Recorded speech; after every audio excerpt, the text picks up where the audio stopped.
சிறிய விளம்பர இடைவேளை தொடர்ந்து நிகழ்ச்சியில் இணைந்து கொண்டிருக்கிறோம். தொடர்ச்சியாக நிகழ்ச்சியில் இன்றைய பத்திரிகைகளின் பார்வையில் எங்கள் கைவசம் 4 பத்திரிகைகள் இருக்கிறது. முதலில் ஈழநாட்டு பத்திரிகையின் இன்றைய செய்திகளோடு இணைந்திருக்கலாம். ஈழநாட்டு பத்திரிகையின் இன்றைய பிரதான செய்தியாக ஆட்சி மாற்றத்தின் பின் வடக்கு நோக்கி வரும் முதலீட்டாளர்கள் வெகு விரைவில் இங்கு தொழிற்சாலைகள் உருவாகும் என்கிறார் மாகாண ஆளுநர் என்றவாறு ஒரு பிரதான செய்தி. அதனை விரிவாக பார்க்கையில் ஆட்சி மாற்றத்தின் பின்னர் முதலீட்டாளர்கள் வடக்கை நோக்கி முதலிடுவதற்கு வருகின்றார்கள். வெகு விரைவில் இங்கு தொழிற்சாலைகள் உருவாகும், வேலை வாய்ப்பு கிடைக்கும் என எதிர்பார்க்கிறேன். இவ்வாறு தெரிவித்துள்ளார் வடக்கு மாகாண ஆளுநர் வேதநாயகன் என்று ஒரு புகைப்படம் தாங்கியவாறு இந்த செய்தி பிரசுரிக்கப்பட்டுள்ளது. அதனைத் தொடர்ந்த செய்திகளுக்குள் அரியாலை மனித புதைகுழியில் இதுவரை 19 எலும்புக்கூடுகள் மீட்பு. அரியாலை சிந்துபாத்தி இந்து மயானத்தில் காணப்பட்ட மனித புதைகுழியின் ஆரம்ப கட்ட அகழ்வின் போது நேற்றுடன் 19 மனித எலும்புக்கூடுகள் அடையாளம் காணப்பட்டுள்ளன. அடையாளம் காணப்பட்ட 19 எலும்புக்கூடுகளும் புதைகுழியில் இருந்து வெளியே மீட்கப்பட்டுள்ள 19 எலும்புக்கூடுகளும் சட்ட வைத்திய அதிகாரி செல்லையா பிரணவனிடம் ஒப்படைக்கப்பட்டுள்ளதாகவும் சட்ட வைத்திய அதிகாரி குறித்த எலும்புகளை நீதிமன்றில் பாதுகாப்பில் வைப்பிலிடுவார் எனவும் சட்டத்தரணி ரணிதா ஞானராஜா தெரிவித்தார். யாழ் அரியாலை சித்துபாத்தி இந்து மயானத்தில் காணப்பட்ட மனித புதைகுழி பரீட்சார்த்த அகழ்வு யாழ்ப்பாணம் நீதவான் நீதிமன்ற நீதிபதி ஆனந்தராஜா மேற்பார்வையில் நேற்று முன்னெடுக்கப்பட்டது. குறித்த பரீட்சார்த்த அகழ்வு பணி நேற்றுடன் தற்காலிகமாக நிறைவுறுத்தப்பட்டு இம்மனித புதைகுழி அகழ்வு பணி மேலும் 45 நாட்கள் நீடிக்க நீதவான் ஆனந்தராஜா நேற்று முன்தினம் அனுமதி அளித்திருந்தார். 45 நாட்கள் அகழ்வு பணிக்கான பாதீட்டை நேற்று சட்ட வைத்திய அதிகாரி செல்லையா பிரணவன் யாழ் நீதிமன்ற நீதிபதியிடம் ஒப்படைத்திருந்தார். இதற்கமைய அடுத்த 3ஆம் கட்ட அகழ்வு பணிக்கான உத்தேச தேதியாக ஜூன் 26ஆம் தேதியை நீதவான் அனுமதித்துள்ளார். குறித்த உத்தேச தேதிக்குள் சமர்ப்பிக்கப்பட்ட பாதீட்டு நிதி கிடைக்க பெற்றால் 3ஆம் கட்ட அகழ்வு பணி குறித்த திகதியில் ஆரம்பிக்கும் என தெரிவிக்கப்பட்டுள்ளது என்று இந்த செய்தி காணப்படுகிறது. அதனைத் தொடர்ந்து விடுதலை புலிகளை வைத்து அரசியல் செய்யும் இனவாதிகள், சமூக ஆர்வலர் சிறந்த அமரசிங்க என்ற ஒரு செய்தி காணக்கூடியதாக இருக்கிறது. அதனை விரிவாக பார்க்கிற பொழுது இந்த நாட்டில் உள்ள இனவாதிகள் மற்றும் மதவாதிகள் தங்கள் அதிகாரத்தை இழக்கும் ஒவ்வொரு தடவையும் விடுதலை புலிகள் அமைப்பின் மீண்டு எழுச்சி பெறுவதாக பொய்களை பரப்பி வருகின்றனர் என சமூக ஆர்வலர் சிறந்த அமரசிங்க தெரிவித்துள்ளார். நாட்டின் ஒற்றுமையை அளிக்க பொய்யான அறிக்கையை வெளியிடுபவர்களை உடனடியாக கைது செய்ய கோரி நேற்று போலீஸ் முறைப்பாடு ஒன்றையும் பதிவு செய்துள்ளார். ஊடகங்களுக்கு இது தொடர்பில் மேலும் கருத்து தெரிவித்த அவர் இந்த நாட்டில் உள்ள இனவாதிகள் மற்றும் மத வெறியர்கள் வெள்ளவத்தை கடற்கரையில் உறவினர்களுக்காக நடாத்திய நினைவு நிகழ்வை சீர்குலைக்க முயன்றனர். அங்கு சென்றவர்களின் குடும்பத்தின் ஓர் உறவினர் போரின் போது இறந்திருக்கலாம். அவர்களை நினைவு கூறுவது தவறல்ல. ஓர் உறவினரை இழந்ததன் வலி குடும்பத்தினருக்கு மட்டுமே தெரியும். எனவே சமீபத்தில் வெள்ளவத்தை கடற்கரையில் தமது உறவுகளை போரில் இழந்தவர்களை நினைவேந்தல் நிகழ்வு நடைபெற்றது. இது விடுதலை புலிகளை வளப்படுத்தவோ அல்லது மீண்டும் எழுச்சி பெறவோ அனுமதிக்காது. இவ்வாறான செயற்பாடுகளினால் பாதிப்புறும் இந்த நாட்டில் தமிழ் மக்களின் உரிமைகள் மற்றும் ஜனநாயகத்தை பாதுகாக்க நடவடிக்கை எடுக்குமாறு அரசாங்கத்திடம் கோரிக்கை விடுக்கிறேன் என்று அவர் தெரிவித்தார் என்று இந்த செய்தி காணப்படுகிறது. அதனைத் தொடர்ந்து ஒரு கட்டமிடப்பட்ட செய்தியாக பாடசாலை ஆசிரியர் தண்டித்ததால் கிருமிநாசினி அருந்திய மாணவன், புத்தூர் பகுதியில் சம்பவம் என்றொரு செய்தி. புத்தூர் பகுதியில் உள்ள பாடசாலை ஒன்றில் கல்வி கற்கும் மாணவன் ஒருவரை அதே பாடசாலையைச் சேர்ந்த ஆசிரியர் ஒருவர் தண்டித்ததால் மாணவன் வீட்டிற்கு சென்று கிருமிநாசினியை அருந்தியுள்ள சம்பவம் பதிவாகியுள்ளது. புத்தூர் பகுதியில் அமைந்துள்ள பாடசாலை ஒன்றில் கல்வி கற்கும் குறித்த மாணவன்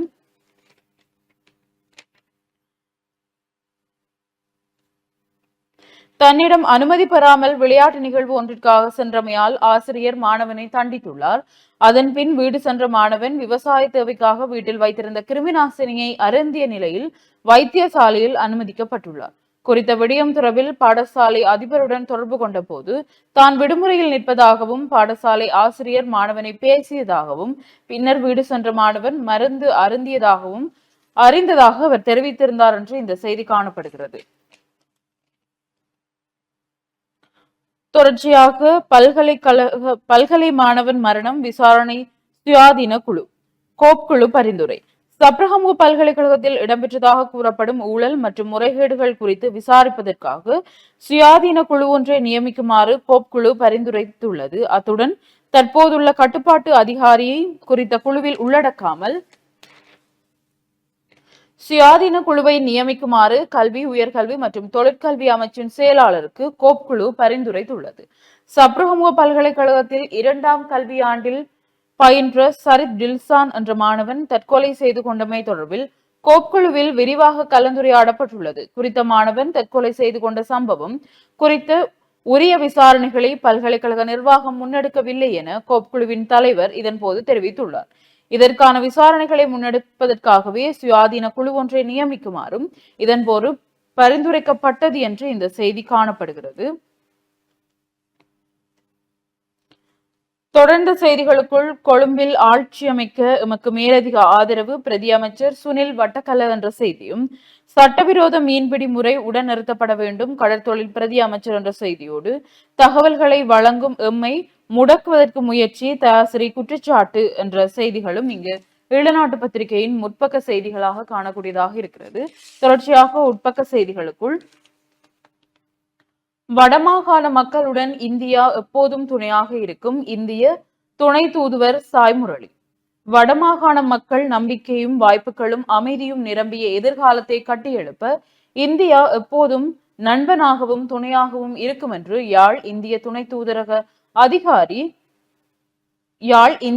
தூதரக தூதுவர் சாய் முரளி தெரிவித்தார் என்று அவருடைய புகைப்படம் தாங்கியவாறு இந்த செய்தியை காணக்கூடியதாக இருக்கிறது.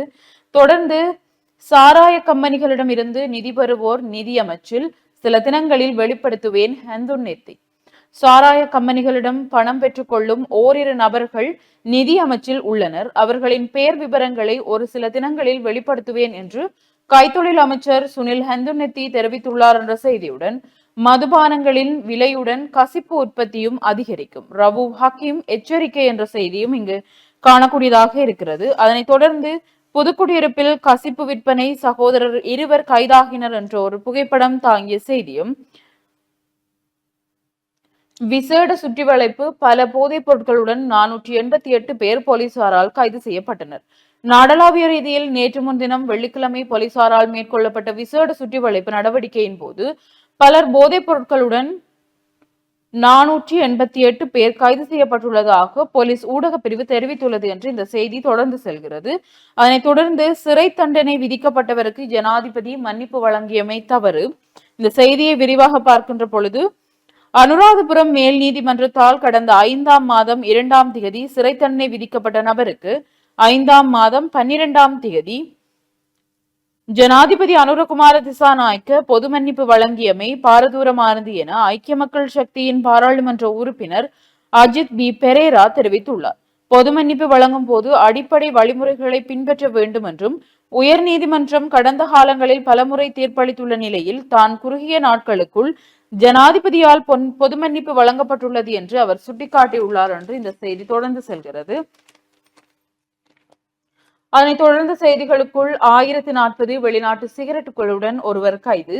சுங்கவரி செலுத்தாமல் சட்டவிரோதமாக நாட்டிற்குள் கொண்டுவரப்பட்ட 1040 வெளிநாட்டு சிகரெட்டுகளுடன் சந்தேக நபர் ஒருவர் நேற்று முன்தினம் மாலை போலீஸ் விசேட அதிரடிப்படையினரால் கைது செய்யப்பட்டுள்ளார் என்ற செய்தியோடு, விற்பனை நிலையத்தில் தீ என்ற ஒரு புகைப்படம் தாங்கிய செய்தி. குருநாகல் ஹிரியுள்ள நகரத்தில் உள்ள விற்பனை நிலையம் ஒன்றில் தீ விபத்து ஏற்பட்டுள்ளதாக போலீசார் தெரிவித்தனர். இந்த தீ விபத்து நேற்று சனிக்கிழமை காலை ஏற்பட்டுள்ளது. தீ விபத்துக்கான காரணம் இதுவரை கண்டறியப்படவில்லை எனவும் போலீசார் தெரிவித்திருந்தனர்.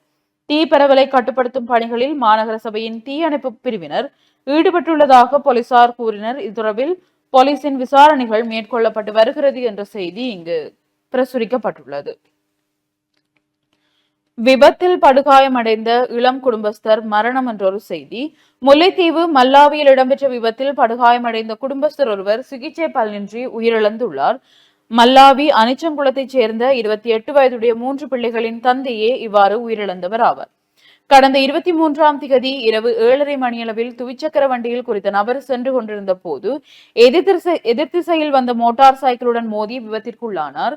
இதனை அடுத்து அவர் மல்லாவி மருத்துவமனையில் சேர்க்கப்பட்டு பின்னர் கிளிநொச்சி மருத்துவமனைக்கு மாற்றப்பட்டார். பின்னர் மேலதிக சிகிச்சைக்காக யாழ் போதனா மருத்துவமனைக்கு கொண்டுவரப்பட்ட நிலையில் நேற்று முன்தினம் வெள்ளிக்கிழமை காலை சிகிச்சை பலனின்றி உயிரிழந்தார் என்ற செய்தி இங்கு பிரசுரிக்கப்பட்டுள்ளது. அதனைத் தொடர்ந்து இன்று ஞாயிற்றுக்கிழமை என்பதனால் இளநாட்டு பத்திரிகையில் வாரமலர் இணைக்கப்பட்டுள்ளது. இதில் முதல் கட்டுரையாக பழனித்துறை அவர்களுடைய நமது எதிர்காலம் நோக்கி என்ற ஒரு கட்டுரை பிரசுரிக்கப்பட்டுள்ளது. தொடர்ந்து வீரகத்தி தனபாலசிங்கம் அவர்களுடைய உள்ளூராட்சி நிர்வாகங்களை அமைப்பதில் தமிழ் கட்சிகளின் அணுகுமுறை என்று ஒரு விரிவான கட்டுரை ஒன்று இங்கு காணக்கூடியதாக இருக்கிறது.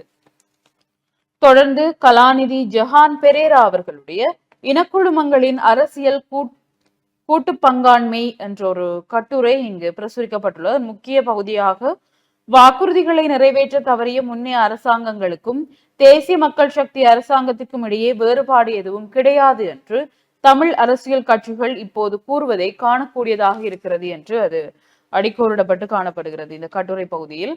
தொடர்ந்து பனங்காட்டான் அவர்களுடைய தன்னிலை மறந்து தன்னாமம் கெட்டு மாற்றான் விட்டு படியேறும் காலம் என்ற ஒரு கட்டுரை அதனுடைய முக்கியமான பகுதியாக 2017 அன்றைய முதலமைச்சர் விக்னேஸ்வரன் மீதான நம்பிக்கையில்லா தீர்மானத்தை ஆளுநர் கூரையிடம் கையளித்த அவைத் தலைவர் CVK சிவஞானம் அது அவ்விடத்தில் வைத்து திடுதிப்பென சுமந்திரனின் ஆதரவு உறுப்பினர்களால் தமது கைக்குள் திணிக்கப்பட்டதாக கூறியிருந்தார். இப்போது EPTP தலைவர் டாக்டர் தேவானந்தாவை கதிரை பிச்சை கேட்டு தன்னந்தனியாக சென்று சந்திப்பதற்கு உருவான நிலைமையும் முன்னரை போன்று திடுதிப்பென திணிக்கப்பட்டதா என்ற கேள்வியோடு இந்த கட்டுரை காணப்படுகிறது.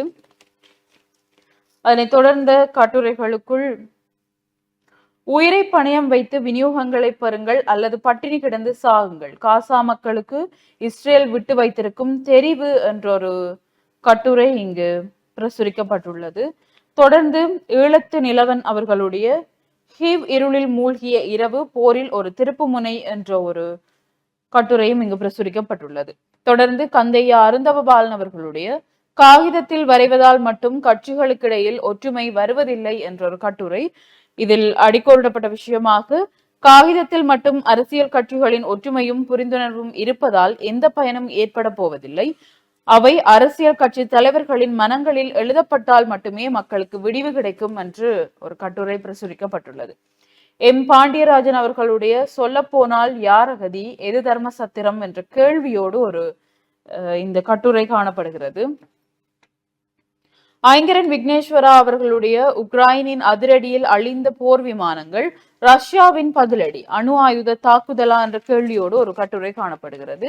இவைதான் இந்த வாரமலர் இணைக்கப்பட்டுள்ள கட்டுரைகளாக இருக்கிறது. தொடர்ச்சியாக உள்நாட்டு செய்திகளை பார்க்க போனால் கூட்டுறவை நெறிப்படுத்த புதிய சட்டங்கள் விரைவில் அமைச்சர் வசந்த சமரசிங்க என்ற ஒரு செய்தி. கூட்டுறவு வங்கி கட்டமைப்பு உள்ளிட்ட கூட்டுறவுத்துறையை நெறிப்படுத்துவதற்கு புதிய சட்டங்களை விரைவில் கொண்டுவர நடவடிக்கை எடுக்கப்படும் என வர்த்தக வாணிப உணவு பாதுகாப்பு மற்றும் கூட்டுறவு அபிவிருத்தி அமைச்சர் வசந்த சமரசிங்க தெரிவித்துள்ளார் என்ற செய்தியோடு மக்களின் வரிப்பணத்தை விரயம் செய்ய மாட்டோம் பிரதி அமைச்சர் ஹர்ஷன் என்ற செய்திகளும் இங்கு பார்க்கக்கூடியதாக இருக்கிறது. சங்கானையில் விபத்து குடும்பஸ்தர் உயிரிழப்பு என்ற ஒரு செய்தியும் தொழில் மருத்துவ வல்லுநர்களின் போராட்டம் நேற்றுடன் நிறைவுக்கு என்றவாறு இளநாட்டு பத்திரிகையின் செய்திகள் இன்றைய நாள் பத்திரிகையில் காணக்கூடியதாக இருக்கிறது. தொடர்ச்சியாக வலம்புரி நாளிதழின் செய்திகளோடு இணைந்திருக்கலாம். வலம்புரி நாளிதழுடைய பிரதான தலைப்பு செய்தியாக 9 நாட்கள் நடைபெற்ற அகழ்வில் 19 முழுமையான எண்பு தொகுதி செம்மணியில் இதுவரை மீட்பு என்ற தலைப்பு செய்தியோடு வலம்புரி நாளிதழ் புலந்திருக்கிறது. அரியாலை செம்மணி சித்துபாத்தி இந்து மயானத்துக்கு அருகில் உள்ள மனித புதைகுழியின் பரீட்சா அகழ்வு பணிகள் நேற்றுடன் நிறைவுக்கு வந்துள்ள நிலையில் இதுவரை 19 முழுமையான மனித எண்பு தொகுதிகள் மீட்கப்பட்டுள்ளதாக சட்டத்தரணி ரணிதா ஞானராஜா தெரிவித்தார் என்று அந்த செய்தி காணப்படுகிறது. ஏனைய முற்பக்க செய்திகளுக்குள் செம்மணி அகழ்வு தற்காலிக நிறுத்தம். யாழ்ப்பாணம் செம்மணி மனித புதைகுழி அகழ்வானது தற்காலிகமாக நேற்றுடன் நிறுத்தப்பட்டுள்ளது. செம்மணி மனித புதைகுழி அகழ்வானது யாழ்ப்பாணம் நீதிமன்ற நீதவான் ஆனந்தராஜ் மேற்பார்வையில் முன்னெடுக்கப்பட்டு வந்தன. இதுவரை 19 எலும்பு கூடுகள் மீட்கப்பட்ட நிலையில் குறித்த அகழ்வு பணி நேற்றுடன் தற்காலிகமாக நிறுத்தி வைக்கப்பட்டிருக்கிறது என்ற செய்தியும் எதிர்வரும் 26ஆம் திகதி செம்மணி புதைகுழியின் 3ஆம் கட்ட அகழ்வுகள் ஆரம்பம். செம்மணி மனித புதைகுழியின் 3ஆம் கட்ட அகழ்வு பணியானது எதிர்வரும் 26ஆம் தேதி ஆரம்பிக்கப்படும் என்று அறிவிக்கப்பட்டிருக்கிறது. குறித்த அகழ்வு பணி நேற்றுடன் தற்காலிகமாக நிறுத்தப்பட்டுள்ள நிலையில் மனித புதைகுழி அகழ்வு பணியானது மேலும் 45 நாட்களுக்கு நீடித்து யாழ்ப்பாணம் நீதவான் ஆனந்தராஜா நேற்று முன்தினம் அனுமதி அளித்திருந்தார். 45 நாட்களுக்கான அகழ்வு பணிகளுக்கான பாதீடு நேற்று சட்ட வைத்திய அதிகாரி செல்லையா பிரணவன் யாழ் நீதவான் ஆனந்தராஜாவிடம் ஒப்படைத்தார். இதற்கமைய அடுத்த 3ஆம் கட்ட அகழ்வு பணிக்காக உத்தேச திகதியாக ஜூன் 26ஆம் தேதி நீதவான் அனுமதி அளித்தார். குறித்த உத்தேச திகதிக்குள் சமர்ப்பிக்கப்பட்ட பாதீட்டின் நிதி கிடைக்கப்பெற்றால் மீண்டும் 3ஆம் கட்ட அகழ்வு பணி உத்தேச திதியில் இடம்பெறும் எனவும் அறிவிக்கப்பட்டிருக்கிறது என்று அந்த செய்தியும் காணப்படுகிறது. அதே போல கட்டமிடப்பட்ட செய்திகளாக இலங்கை தமிழரசு கட்சிக்கு தேசிய மக்கள் சக்தி ஆதரவு வழங்காது பிமல் தெரிவிப்பு. மக்கள் ஆணைக்கு மதிப்பளித்து வடக்கு கிழக்கில் சபைகளை நிறுவுக தமிழ் கட்சிகளிடம் அமைச்சர் நலிந்த ஜெயதிச. வடக்கு கிழக்கில் மக்கள் வழங்கிய ஆணைக்கு மதிப்பளித்து உள்ளூராட்சி சபைகளை நிறுவ தமிழ் கட்சிகள் முன்வர வேண்டும் என அமைச்சர் நலிந்த ஜெயதிச தெரிவித்திருக்கிறார். ஊடகங்களிடம் நேற்று கருத்து தெரிவிக்கும் போதே அவர் மேற்கொண்டவாறு தெரிவித்தார் என்ற செய்தியும் வடக்கு அபிவிருத்தியே மக்களின் முதன்மை தேவை ஆளுநர் வேதநாயகன். வடக்கு அபிவிருத்தியே எமது மக்களின் முதன்மை தேவை என வடக்கு மாகாண ஆளுநர் வேதநாயகன் தெரிவித்தார் என்ற செய்தியும் சித்தங்கனியில் அதிகளவான மாத்திரைகளை உட்கொண்டவர் மரணம் என்ற செய்திகளும் உட்பக்க செய்திகளாக இருக்கிறது. தொடர்ச்சியாக விளம்பரினுடைய உட்பக்க செய்திகளுக்குள் தடை செய்யப்பட்ட மீன்பிடி முறைகள் உடனடியாக நிறுத்தப்பட வேண்டும். கடத்தொழில் பிரதி அமைச்சர் ரத்ன கமகே. கடத்தொழில் வளங்களின் பாதுகாப்பு நிலைத்தன்மை மற்றும் மீனவ மக்களின் வருமான மட்டத்தை மேம்படுத்துவதற்காக சட்டவிரோத மற்றும் தடை செய்யப்பட்ட மீன்பிடி முறைகள் உடனடியாக நிறுத்தப்பட வேண்டும் என கடத்தொழில் நீரியல் மற்றும் கடல் வளங்கள் அமைச்சின் பிரதி அமைச்சர் ரத்ன கமகே தெரிவித்தார் என்ற செய்தி காணப்படுகிறது. நோயாளர்களின் நலனுக்காக கைவிடப்பட்டது போராட்டம். நிறைவுகான் தொழில் மருத்துவ வல்லுநர்களால் ஆரம்பிக்கப்பட்ட தொழிற்சங்க நடவடிக்கை நேற்று காலை 8 மணிக்கு நிறைவுக்கு வந்தது என்ற செய்தியும் காணப்படுகிறது. அதேபோல இன்றைக்கு வலம்புரி வாரமலராக சங்குநாதம் புலந்திருக்கிறது. சங்குநாதத்திலே கெட்டுப்போவதற்கு எதற்காக கிளவியாக மட்டும் காத்திருந்தாய் என்று விதுரன் அவர்களுடைய கட்டுரை, குறிப்பாக எங்களுடைய தமிழ் தேசிய பரப்பில் இருக்கக்கூடிய தமிழ் கட்சிகளுடைய அண்மைய கால செயற்பாடுகள் தொடர்பாக அந்த கட்டுரை பிரசுரிக்கப்பட்டிருக்கிறது. கெட்டுப்போவதற்கு எதற்காக கிளவியாக மட்டும் காத்திருந்தாய் என்ற தலைப்பிலே. அதேபோல ஆலடி மாநாடு வாழ வேண்டிய பிஞ்சுகள் இப்படி போவது முறையோ என்று தொடர்ச்சியாக இடம்பெற்றிருக்கக்கூடிய இந்த இளம்பிள்ளைகளுடைய மரணம், இந்த நீரிலே மூழ்குவது, விபத்து போன்ற விடயங்கள் தொடர்பாக ஆலடி மாநாடும் அபிமன்யுனுடைய கட்டுரையாக புதைகுழி பூமியா ஈழம் என்ற தலைப்பிலே அபிமன்யுனுடைய கட்டுரை பிரசுரிக்கப்பட்டிருக்கிறது. தோண்ட தோண்ட வைரமும் வைரூரியமும் வந்த ஈழத்தில் இப்போது தோண்ட தோண்ட மனித எலும்புக்கூடுகள் வருகின்றன என்று அந்த கட்டுரை தொடர்ந்து செல்கிறது. அதேபோல பலருடைய கவிதைகள், கட்டுரைகள், ஆக்கங்கள் என இன்றைக்கு வாரமலர்களே பிரசுரிக்கப்பட்டிருக்கிறது. கனவு நனவானது, கிண்ணம் வசமானது, தோல்விதான் தொடர்கதை என்றாலும் மனம் தளராது பலமுறை படையெடுக்கும் கஜினி முகமதுக்கள் சமகாலத்திலும் உண்டுதான். வீழ்ச்சிகளின் சாமரம் வீச இறுதியில் ஒரு நாளில் சிம்மாசனத்தை தனதாக்கும் ஆளுமை உடையவர்கள் அவர்கள் என்று நடந்து முடிந்த IPL தொடரில் பெங்களூரு அணியினுடைய வெற்றி தொடர்பான செய்தியும், காசாவின் அழுகுரல் கேட்கவில்லையா என்ற தலைப்பிலே ஒரு கட்டுரை. அதே போல வெயில் காலத்தில் கால்நடைகளுக்கு தண்ணீர் வெல்லும் முக்கியம் மாவேனா கஜேந்திரன் அவர்களுடைய கட்டுரையும் பிரசுரிக்கப்பட்டிருக்கிறது. களம்பல கண்ட யாழ் கோட்டை என்று செங்கையாளியன் அவர்களுடைய 58வது பதிப்பும், கடற்புறா பதிப்பு 152 மரக்கலமல்ல மனக்கலம் என்ற தலைப்பிலே கடற்புறா பதிப்பும் பிரசுரிக்கப்பட்டிருக்கிறது. சுகமான விடியல் பகுதியில் நோயுற்றவர்களின் முன்னிலையில் எதிர்மறை உரையாடல்களை தவிர்ப்பது நல்லது என்று விளம்பரினுடைய மருத்துவ சுடர் பகுதியும் காணப்படுகிறது. தொடர்ச்சியாக உள்நாட்டு செய்திகளுக்குள் கசிப்பு கொண்டு சென்றவர்களை துரத்தி பிடித்த போலீசார். விஸ்வமடு பொன்னை நீராவி பகுதியிலிருந்து கசிப்பு உற்பத்தி செய்து புதுக்குடியிருப்பு இரட்டைவாய்க்கால் பகுதிக்கு விற்பனைக்காக கொண்டு சென்ற போதும் புதுக்குடியிருப்பு போலீசாரால் துரத்தி பிடிக்கப்பட்ட சம்பவம் ஒன்று நேற்று முன்தினம் இடம்பெற்றிருக்கிறது. உதவிகளை வழங்குவதற்கு பல அமைப்புகள் முன்வருவதில்லை, ஆளுநர் சுட்டிக்காட்டு. போர் முடிந்த கையோடு பல அமைப்புகள், நிறுவனங்கள் உதவிகளை வழங்குவதற்கு முன்வந்திருந்தாலும் தற்போது நிலைமை அவ்வாறில்லை என வடக்கு மாகாண ஆளுநர் வேதநாயகன் குறிப்பிட்டிருக்கிறார் என்ற செய்தியும் காணப்படுகிறது. வெளிநாட்டு செய்திகளுக்குள் 400 ட்ரோன்கள், 40 ஏவுகணைகள், உக்ரைன் மீது ரஷ்யா கொடூர தாக்குதல். 400க்கும் மேற்பட்ட ட்ரோன்கள் மற்றும் 40 ஏவுகணைகளை கொண்டு ரஷ்யா உக்ரைன் மீது தாக்குதல் நடத்தி இருக்கிறார்கள் என்ற செய்தி வெளிநாட்டு செய்திகளுக்குள்ளும். வலம்புரியினுடைய இன்றைய ஆசிரியர் தலையங்கமாக தமிழர்களின் ஒரே நம்பிக்கை நீதித்துறை மட்டுமே என்ற தலைப்பிலே ஆசிரியர் தலையங்கமும், ஜனாதிபதியின் அனுமதியின்றி வெசாக் தினத்தில் கைதிக்கு பொது மன்னிப்பு, விசாரணைக்கு உத்தரவு, சர்ச்சைக்குரிய கொள்கலன்களில் விடுதலை புலிகளின் ஆயுதங்களா, பொதுஜன பெரமுன அரசிடம் கேள்வி. சர்ச்சைக்குரிய 323 கொள்கலன்களில் இருந்தது புலிகளின் ஆயுதங்களா என்பது தொடர்பான தகவல்களை அரசாங்கம் தெளிவுபடுத்த வேண்டும் என ஸ்ரீலங்கா பொதுஜன பெரமுன கோரிக்கை விடுத்திருக்கிறது. இது தொடர்பில் அக்கட்சியின் பாராளுமன்ற உறுப்பினர் டிவி சாணக கருத்து தெரிவிக்கையில், சர்ச்சைக்குரிய சிவப்பு லேபிள் ஒட்டப்பட்டிருந்த 323 கொள்கலன்கள் துறைமுகத்திலிருந்து ஆய்வின்றி விடுவிக்கப்பட்டுள்ளன. இவற்றில் ஆயுதங்கள் இருந்தனவாம், போதைப் பொருட்கள் இருந்தனவா என்பது தொடர்பில் சுங்க அதிகாரிகளே சந்தேகம் எழுப்பியுள்ளனர். அர்ச்சுனா எம்பி தாய்லாந்தில் இருந்த பிரபாகரனின் ஆயுதங்களே வந்துள்ளன என கூறியுள்ளார். அதிகாரிகளின் கூற்றும் அவரின் கூற்றும் பொருந்துகின்றன. கொள்கலன்கள் தொடர்பில் நாம் முறையான விசாரணைகளை கோரியுள்ளோம். எனினும் கொள்கலன்களில் என்ன வந்தது என்பதை அரசாங்கம் ஏன் ஒழிக்கின்றது? குறித்த கொள்கலன்கள் இருந்தவை என்ன என்பது பற்றி அரசாங்கம் தெளிவுபடுத்த வேண்டும். ஏன் இவ்வளவு காலம் மறைக்கப்படுகிறது என்பது பற்றிய விளக்கம் தேவை எனவும் அவர் குற்றம் சாட்டியிருக்கிறார் என்ற செய்தியும் காணப்படுகிறது. இவைதான் வலம்புரியினுடைய முக்கிய செய்திகளாக இருக்கிறது. தொடர்ச்சியாக உதய நாளிதழின் செய்திகளோடு இணைந்திருக்கலாம். உதயன் பத்திரிகையின் இன்றைய பிரதான செய்தியாக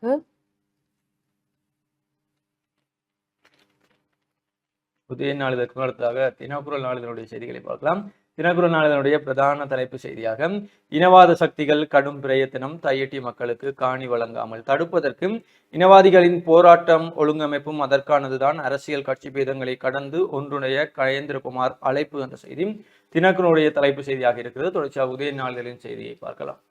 உதயன் நாளிதழின் இன்றைய பிரதான செய்தியாக, செம்மணியில் புதைகுழி தொடர்பில் சந்தேகமான பகுதிகள் ட்ரோன் மூலம் ஆய்வு என்றொரு செய்தி. நீதிமன்றில் அறிக்கை சமர்ப்பிக்க முடிவு. செம்மணி சித்துபாத்தி மயான புதைகுழி அருகாக மேலும் புதைகுழி அல்லது புதைகுழிகள் இருக்கலாம் என்று கருதப்படும் பகுதிகளில் நேற்று ட்ரோன்கள் மூலம் ஆய்வு நடவடிக்கைகள் முன்னெடுக்கப்பட்டுள்ளன என்று இந்த செய்தி காணப்படுகிறது. இதனுடைய தொடர்ச்சியை பார்க்கின்ற பொழுது, அரியாலை செம்மணி சித்துபாத்தி மயானத்தில் அவதானிக்கப்பட்ட மனித புதைகுழி மீதான 2ஆம் கட்ட அகழ்வுகளின் இறுதி நாள் பணிகள் நேற்று முன்னெடுக்கப்பட்டன. இதன் போதே துறைசார் பேராசிரியர் சோமதேவ முன்னதாக சந்தேகம் வெளியிட்ட பகுதிகளில் ட்ரோன் மூலம் ஆய்வுகளும் ஒளிப்பட பதிவுகளும் மேற்கொள்ளப்பட்டுள்ளன. இந்த ஒளிப்படங்கள் பேராசிரியர் சோமதேவவிடம் ஒப்படைக்கப்பட்டுள்ள நிலையில் அவை தொடர்பான அறிக்கையும் விரிவான ஆய்வின் பின்னர் நீதிமன்றில் சமர்ப்பிக்கப்பட உள்ளன என்று இந்த செய்தி காணப்படுகிறது. அதனைத் தொடர்ந்து சித்துபாத்தி மனித புதைகுழி நிதி கிடைக்கும் பட்சத்தில் 2 வாரத்தில் அகழ்வு என்று அடுத்த கட்ட அகழ்வு தொடர்பான தகவலும் இங்கு பிரசுரிக்கப்பட்டுள்ளது. தொடர்ந்து செய்திகளாக, ஐஸ் போதையுடன் ஒருவர் கைதானார் என்ற செய்தியும், வட்டுவாகல் பால நிர்மாணம் பணிகள் ஆகஸ்டில் ஆரம்பம் என்ற செய்தியோடு, கொள்கை ரீதியான கூட்டில் இணைய வேண்டும் தமிழரசு, கஜேந்திரகுமார் எம்பி அழைப்பு என்ற செய்திகளும் இங்கு பிரசுரிக்கப்பட்டுள்ளது. பொது மன்னிப்பிலும் ஊழல் மோசடியா, அனுரவுக்கே தெரியாமல் நடந்ததாம் என்ற ஒரு செய்தி. விரிவாக பார்க்கையில், வெசாக் பண்டிகையை முன்னிட்டு ஜனாதிபதியின் பொது மன்னிப்பின் கீழ் அனுராதபுரம் சிறையில் தடுத்து வைக்கப்பட்டுள்ள WH அதுல திலக ரட்ன என்ற கைதி விடுவிக்கப்பட்டார் என்றும் அந்த விடுவிப்பின் பின்னணியில் ஊழல் மோசடிகள் உள்ளன என்றும் ஜனாதிபதி செயலகம் கவனம் எடுத்துள்ளது. அரசியல் அமைப்பின் 34 பிரிவின்படி கைதிகளுக்கு பொது மன்னிப்பு வழங்க ஜனாதிபதிக்கு அதிகாரம் உள்ளது. அதன்படி விடுவிப்புக்காக சிறைச்சாலை அதிகாரிகளால் தேர்ந்தெடுக்கப்பட்ட கைதிகளின் பட்டியல் நீதி அமைச்சுக்கு அனுப்பப்படும். இந்த பட்டியல் நீதி அமைச்சால் பரிசீலிக்கப்பட்டு ஜனாதிபதி செயலகத்திற்கு அனுப்பப்படுகிறது. அதன்படி ஜனாதிபதியின் அனுமதியுடன் குறித்த கைதிகளுக்கு பொது மன்னிப்பு வழங்கப்படும். இந்த நடைமுறையின் கீழ் 388 கைதிகள் கடந்த வெசாக் பண்டிகையின் போது ஜனாதிபதியால் பொது மன்னிப்பின் கீழ் விடுவிக்கப்பட்டுள்ளனர். எனினும் அனுராதபுரம் சிறைச்சாலையில் நிதி மோசடி தொடர்பாக சிறையிடப்பட்ட மேற்படி நபரின் பெயர் அந்த பட்டியலில் எங்கும் சேர்க்கப்படவில்லை. அதாவது ஜனாதிபதியால் பொது மன்னிப்புக்காக அனுமதிக்கப்பட்ட 388 பேர்களில் அந்த நபரின் பெயர் இல்லை. எனவே இந்த மோசடியான நடவடிக்கை தொடர்பில் ஜனாதிபதி செயலகத்தால் குற்றப்புலனாய்வு பிரிவினரிடம் முறைப்பாடு வழங்கப்பட்டுள்ளது. மேலதிக விசாரணைகள் இடம்பெற்று வருகின்றன என்று இந்த செய்தி காணப்படுகிறது. அதனைத் தொடர்ந்து முச்சந்தி முரளி அவர்களுடைய கருத்தாக, ஊழலை ஒழிப்பம் என்று இப்ப மன்னிப்பு கொடுக்கிறதுலையும் ஊழல் செய்திருக்கணும் பார்த்தியலோ என்றவாறு அவருடைய கருத்து இருக்கிறது.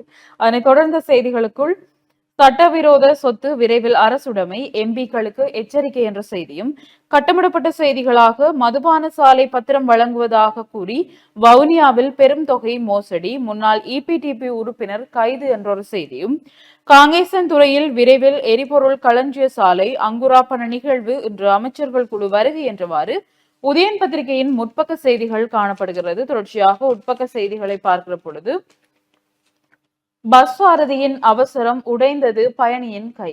இலங்கை போக்குவரத்து சபைக்கு சொந்தமான பேருந்து பயணி இறங்குவதற்கு முன்னர் பேருந்தை செலுத்தியதால் குடும்ப பெண்ணொருவர் வலது கை எலும்பு உடைந்த நிலையில் சாவகச்சேரி ஆதார மருத்துவமனையில் சேர்க்கப்பட்டுள்ளார். இந்த சம்பவம் நேற்று சாவகச்சேரி பகுதியில் இடம்பெற்றுள்ளது. சம்பவம் தொடர்பில் சாவகச்சேரி போலீஸ் நிலையத்தில் முறைப்பாடு செய்யப்பட்டுள்ளது.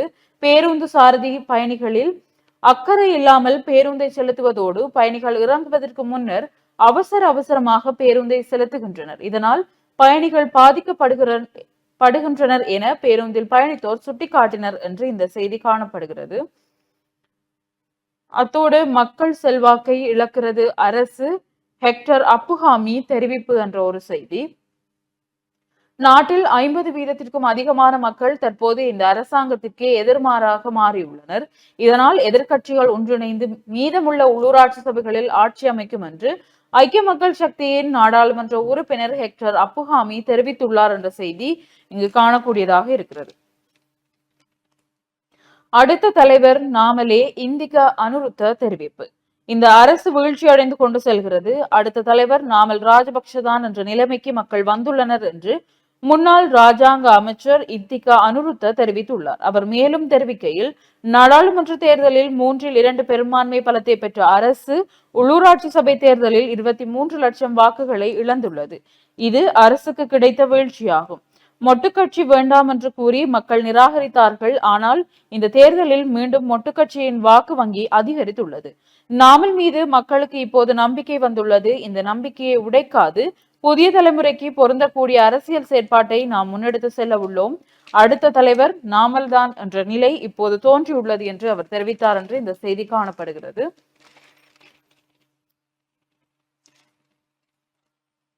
அதனைத் தொடர்ந்த செய்திகளுக்குள் கட்டுரை ஒன்று காணப்படுகிறது. நிக்சன் அவர்களுடைய புதிய அரசியல் யாப்பிற்காக எம்பி ஆகிறாரா சுமந்திரன் என்ற ஒரு கேள்வியோடு இந்த கட்டுரை காணப்படுகிறது. தொடர்ந்த கட்டமிடப்பட்ட செய்தியாக, மே மாதத்தில் 6042 பேருக்கு டெங்கு என்று ஒரு தரவுகளுடன் கூடிய ஒரு செய்தியும், ஹெரோயினுடன் 2 கைது என்ற ஒரு கட்டமிடப்பட்ட செய்தியும் இங்கு காணக்கூடியதாக இருக்கிறது. அதனைத் தொடர்ந்து மாவா பாக்குடன் இளைஞர் கைது என்ற செய்தி, தன்னிச்சையாக செயற்படின் உப்புக்கு கட்டுப்பாட்டு விலை வர்த்தக அமைச்சு வலியுறுத்து. அதிக லாபம் ஈட்டும் நோக்கில் உப்பின் விலையை நியாயமற்ற முறையில் அதிகரிப்பதற்கு எவராவது முயற்சித்தால் எதிர்காலத்தில் உப்பிற்கு அதிகபட்ச சில்லறை விலையை நிர்ணயிப்பதற்கு நடவடிக்கை எடுக்கப்படும் என்று வர்த்தக, வாணிப, உணவு பாதுகாப்பு மற்றும் கூட்டுறவு அபிவிருத்தி அமைச்சர் வசந்த சமரசிங்க தெரிவித்துள்ளார் என்றவாறு ஒரு கட்டமிடப்பட்ட செய்தி இங்கு பிரசுரிக்கப்பட்டுள்ளது. தொடர்ந்து இன்று உதயன் பத்திரிகையிலும் சஞ்சீவி நாளிதழ் இணைக்கப்பட்டுள்ளது. நிலாந்தன் அவர்களுடைய புதிய கூட்டுக்கள் புனிதமானவையா என்ற கேள்வியோடு ஒரு கட்டுரை.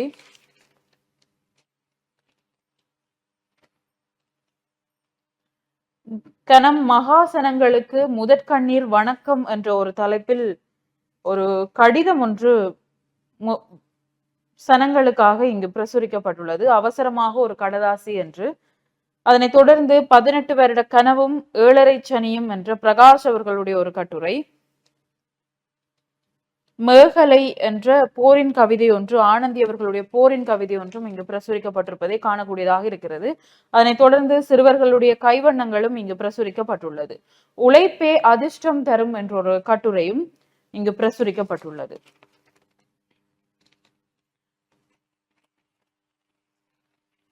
தொடர்ச்சியாக பேராசிரியர் சிவேசன் சிவானந்தமூர்த்தி அவர்களுடைய பண்டைய தமிழ் இலக்கியங்களில் புத்த பெருமானின் போதனைகள் என்ற ஒரு கட்டுரை பகுதி இங்கு பிரசுரிக்கப்பட்டுள்ளது. இதனைத் தொடர்ந்த உள்நாட்டு செய்திகளுக்குள், அடிப்படை வசதிகளின்றி பலாலி விமான நிலையம் பொதுமக்கள் அந்தரிப்பு.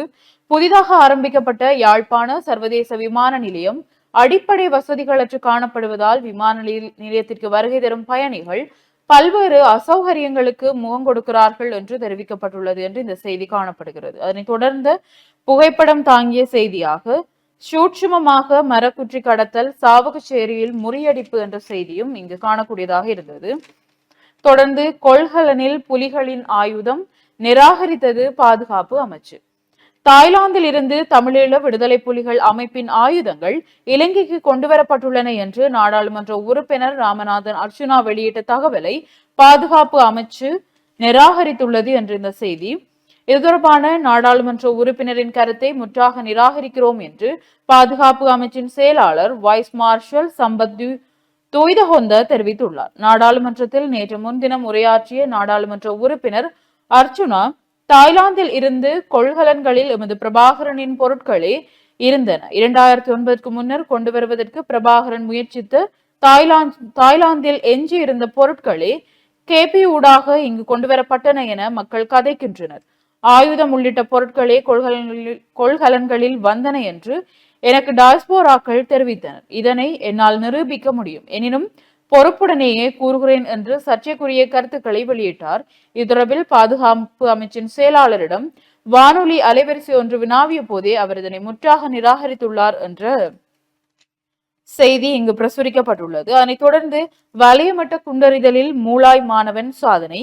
வலிகாமம் வலயமட்ட 17 வயது ஆண்கள் பிரிவு குண்டறிதல் போட்டியில் மூளாய் சைவப்பிரகாச வித்தியாலய மாணவன் தனுஷன் 1ஆம் இடத்தை பெற்று மாகாண மட்ட போட்டிக்கு தெரிவாகியுள்ளார் என்று அவருடைய புகைப்படமும் இங்கு பிரசுரிக்கப்பட்டுள்ளது. அந்த மாணவனுக்கும் எங்கள் தொலைக்காட்சி குழுமம் சார்பாக நாங்கள் வாழ்த்துக்களை தெரிவித்துக் கொள்கிறோம்.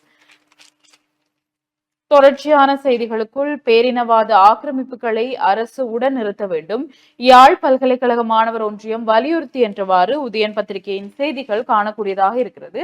பொதுவாக இவைதான் இன்றைய நாளில் வெளிவந்திருக்கக்கூடிய பத்திரிகைகளின் செய்திகளாகவும் இருக்கிறது. நிகழ்ச்சியில் தொடர்ச்சியாக ஒரு சிறிய விளம்பர இடைவெளி தொடர்ந்து சந்திக்கலாம்.